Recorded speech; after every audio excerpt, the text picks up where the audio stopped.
Latest updates ఎప్పటికప్పుడు పొందడానికి big TV WhatsApp channel follow అవ్వండి. లింక్ డిస్క్రిప్షన్ లో ఉంది.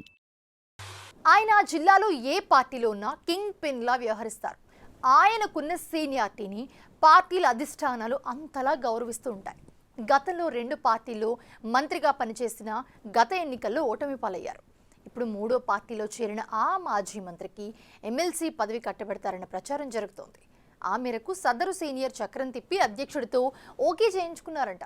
ఇంతకీ ఎమ్మెల్యేగా ఓడిపోయి శాసన మండలి మెట్లెక్కడానికి రూట్ సెట్ చేసుకున్న ఆ లక్కీ లీడర్ ఎవరు?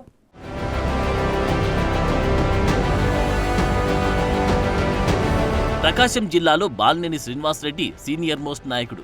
సుదీర్ఘ రాజకీయ నేపథ్యం ఉంది. తండ్రి వారసత్వంతో రాజకీయాల్లోకి వచ్చారు. కాంగ్రెస్ పార్టీలో విద్యార్థి నేతగా పనిచేశారు. 1999లో తొలిసారిగా ఎమ్మెల్యేగా అసెంబ్లీలో అడుగుపెట్టారు. 2004, 2009 ఎన్నికల్లో సైతం కాంగ్రెస్ పార్టీ తరపున పోటీ చేసి విజయం సాధించారు. రాజశేఖర రెడ్డి ప్రభుత్వంలో మంత్రిగా కూడా పనిచేశారు. వైఎస్ అకాల మరణంతో జగన్ వెంట నడిచి వైసీపీలో చేరారు. జగన్ కోసం మంత్రి పదవి, ఎమ్మెల్యే పదవి కూడా త్యాగం చేశారు. 2012లో జరిగిన ఉప ఎన్నికల్లో వైసీపీ అభ్యర్థిగా పోటీ చేసిన బాలినేని తొలిసారి ఓడిపోయారు. అప్పటినుంచి జిల్లా వైసీపీలో క్రియాశీలకంగా ఎదిగారు. ఆ క్రమంలో 2014 ఎన్నికల్లో సైతం అదృష్టం ఆయన్ని వెక్కిరించింది. 2019 ఎన్నికల్లో మాత్రం భారీ మెజారిటీతో గెలిచారు. జగన్ మంత్రివర్గంలో 2.5 ఏళ్ల పాటు మంత్రిగా కొనసాగారు. మంత్రివర్గ పునర్వ్యవస్థీకరణలో మంత్రి బాధ్యతల నుంచి తొలగించడంతో తీవ్ర అసంతృప్తికి గురయ్యారు. దానికి తోడు గత ఎన్నికల్లో టికెట్ల కేటాయింపులో తన మాట చెల్లుబాటు కాకపోవడంతో ఆ అసంతృప్తి మరింత పెరిగిందంటారు. ఒంగోలులో మళ్లీ ఓడిపోవడంతో తన రాజకీయ భవితవ్యంపై పునరాలోచనలు పడ్డాడు. తీవ్ర తర్జన భర్జన తర్వాత జనసేన గూటికి చేరారు. జనసేనలో బాలినేని చేరికను జిల్లా జనసేన అధ్యక్షుడు షేక్ రియాజ్ వర్గం తీవ్రంగా వ్యతిరేకించింది. స్థానిక టీడీపీ ఎమ్మెల్యే దామచర్ల జనార్దన్ సైతం అభ్యంతరాలు వ్యక్తం చేశారు. దాంతో ఒక దశలో జనసేనలో బాలినేని చేరికపై ఒకంత గందరగోళం నెలకొంది. అయితే చివరికి ఆయన డిప్యూటీ సీఎం పవన్ కళ్యాణ్ సమక్షంలో జనసేనలో చేరిక లాంఛనం పూర్తి చేశారు. పార్టీలో చేరిన సమయంలో బాలినేనికి సముచిత స్థానం కల్పిస్తామని పవన్ కళ్యాణ్ హామీ ఇచ్చారంట. అందులో భాగంగా బాలినేనికి ఎమ్మెల్సీ పదవి ఇవ్వడానికి దాదాపు నిర్ణయం తీసుకున్నట్లు టాక్ వినిపిస్తోంది. త్వరలో కూటమి తరపున ఎమ్మెల్సీ పదవులు భర్తీ చేయనున్నారు. అభ్యర్థులను ప్రకటించనున్నారు. అందులో బాలినేని పేరు అనౌన్స్ చేస్తారని ఆయన వర్గీయులు చెప్తున్నారు.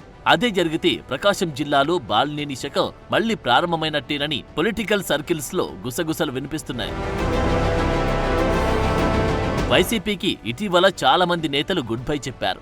అందులో ఎమ్మెల్సీలు, రాజ్యసభ సభ్యులు కూడా ఉన్నారు. ప్రస్తుతం మండలిలో ఎమ్మెల్యే కోటాలో 3, గవర్నర్ కోటాలో 1 ఎమ్మెల్సీ స్థానం ఖాళీగా ఉన్నాయి. కూటమి ప్రభుత్వం ఏర్పడ్డాక ఎమ్మెల్యే కోటాలో 2 ఎమ్మెల్సీ స్థానాలు భర్తీ చేస్తే 1 జనసేనకు దక్కింది. అంటే ఆ లెక్కన మున్ముందు భర్తీ చేయబోయే వాటిలో ఖచ్చితంగా 1 స్థానమైనా జనసేనకు దక్కుతుంది.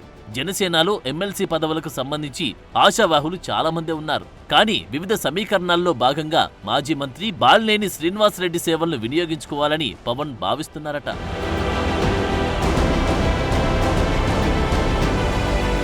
బాలినేని జనసేనలో చేరడాన్ని ఇప్పటికీ ఒంగోలు టీడీపీ క్యాడర్ జీర్ణించుకోలేకపోతుందట. అప్పట్లో బాలినేని కాంగ్రెస్, వైసీపీలో ఉన్నప్పుడు జిల్లా టీడీపీ నాయకత్వం ఆయనతో ఏళ్ల తరబడి పోరాడింది. కాంగ్రెస్, వైసీపీలు అధికారంలో ఉన్నప్పుడు టీడీపీ నేతల్ని వేధింపులకు గురిచేశారని బాలినేనిపై ఆరోపణలున్నాయి. జగన్ ముఖ్యమంత్రిగా ఉన్నప్పుడు జనసేన స్థానిక నాయకత్వాన్ని కూడా బాలినేని వేధించారన్న విమర్శలున్నాయి. అలాంటి ఆయన్ని పార్టీలోకి రాగానే ఎమ్మెల్సీని చేస్తే క్యాడర్కు తప్పు సంకేతాలు వెళ్తాయని తెలుగు తమ్ముళ్లు, జన సైనికులు ఆందోళన వ్యక్తం చేస్తున్నారంట. చూడాలి బాలినేని ఎమ్మెల్సీ అయితే జిల్లాలో కూటమి పార్టీ లెక్కలు ఎలా మారతాయో.